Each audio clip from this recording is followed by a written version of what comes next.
Scarlett Maguire is here to talk about this, founder and director of Merlin Strategy. It's interesting, this LBC poll, Scarlett, over 2,000 voters were asked that particular distinction between Rachel Reeves and Nigel Farage on economic competence, and the majority, 54%, said they believe they have a greater level of trust in the reform leader, 46%.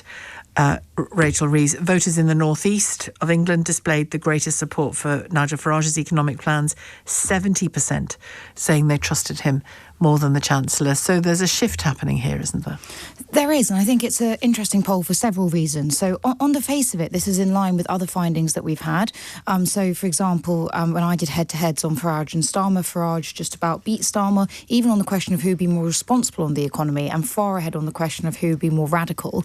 Although I think it's very interesting that I can completely see why the pollster pitted Nigel Farage and Rachel Reeves against each other, but it actually gets to a fundamental weakness with reform at the moment, which is the fact they have no shadow chancellor, they have no person in waiting that's going to be their chancellor. So you have to poll who would you prefer, Rachel Reeves or Nigel Farage. And actually, I think that goes to one of the things that I think at the moment for Reform UK, it's not mattering very much. They're still leading in effectively I think it was every single poll last month they led, and they've been consistently leading in polls since the local elections. But I think it's a question for them over the next few years. So, for example, if you look at which party is most trusted on the economy, Reform actually come fourth behind the Conservatives, Labour, None and Reform. Now, no one's really a winner there. Everyone performing very, very lowly there. Even the Conservatives out in front only polling just above where they did when Truss was in charge of the economy. So everyone's doing badly, but at the moment Reform's doing worst of all on the economy. So I think that's just an interesting dimension to the question. And at this stage in a parliament, so a year into this government's time in office, what does history tell us about polling at this stage?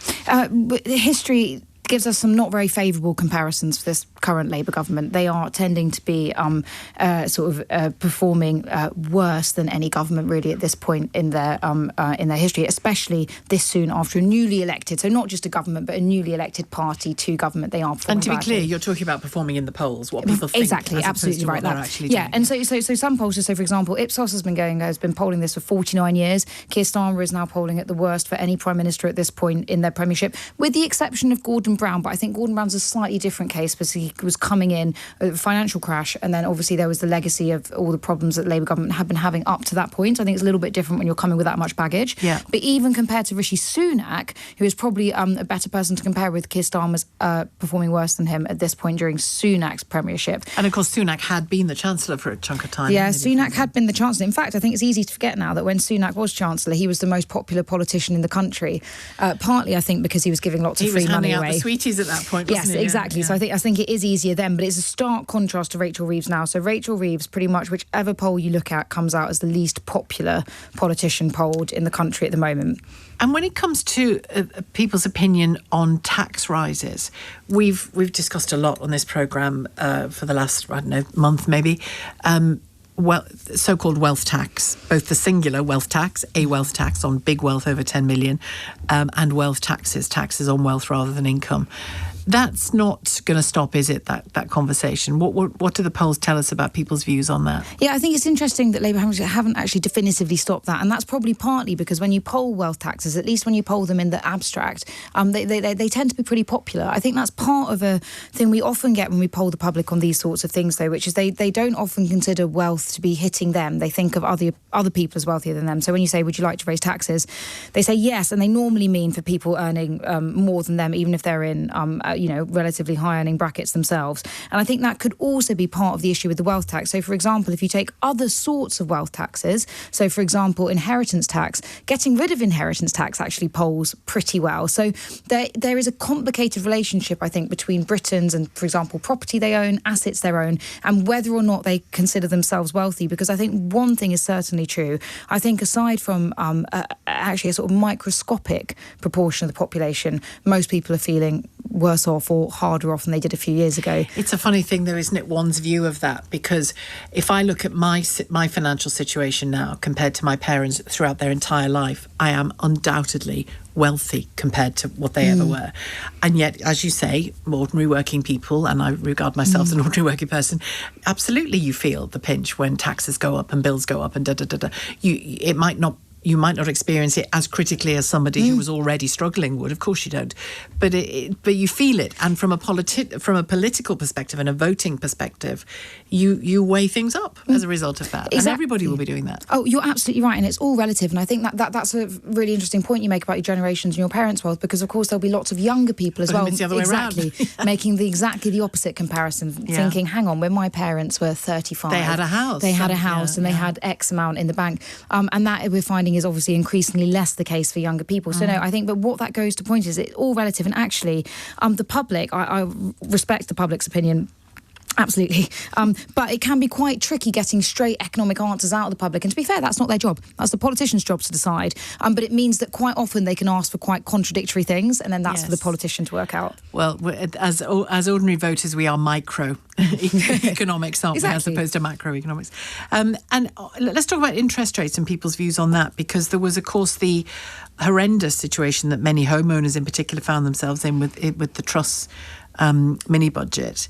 I mean, that was catastrophic for a lot of people, wasn't it? And some of them are still feeling the effects of it now in the price of their mortgages. It was catastrophic, and it probably lost the Conservatives the last election. I mean, they did other things as well, which I think contributed to that loss. But I think you can probably... It was so cavalier, wasn't it, with people's lives? Well, it went down incredibly badly. And even to this day, Liz Truss's name in focus groups is a synonym for sort of economic disaster and the sort of laughing stock that party became at that time. And people were, indeed, they felt very angry about it because there were substantial increases in bills, especially for people with mortgages and people with loans as well.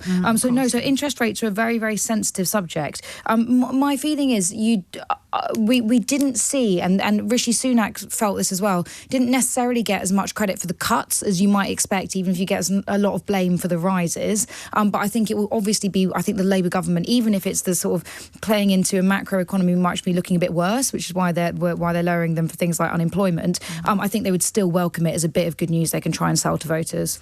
And on interest rates in the here and now, interestingly, the Bank of England is saying it's watching closely how the jobs market is going, because if it stalls, it's stalled a bit already, hasn't it? We know that those employer NI tax increases have made people hold off, some businesses hold off on recruiting. The Bank of England watching to do chunkier interest rate cuts. Now, Keir Starmer has been saying those interest rate cuts are a sign, the ones we've seen so far, rather small ones, are a sign that the economy is rallying.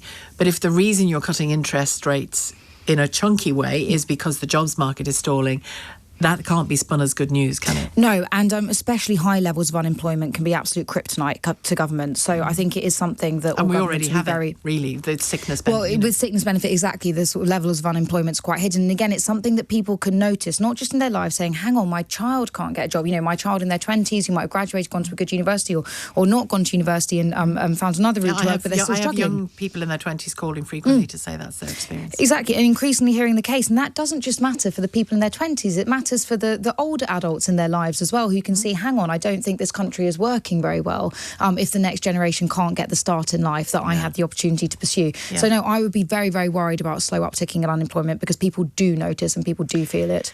And it's funny, isn't it? You'll know this way better than me about people's political impressions and how they can be really sticky, can't they? They can really stay. And I think it probably, arguably, was the Truss fiasco that paid to the Tories' reputation for economic competence. But it really held on that attitude for a long, long time, didn't it? Against the fortunes of Labour, really.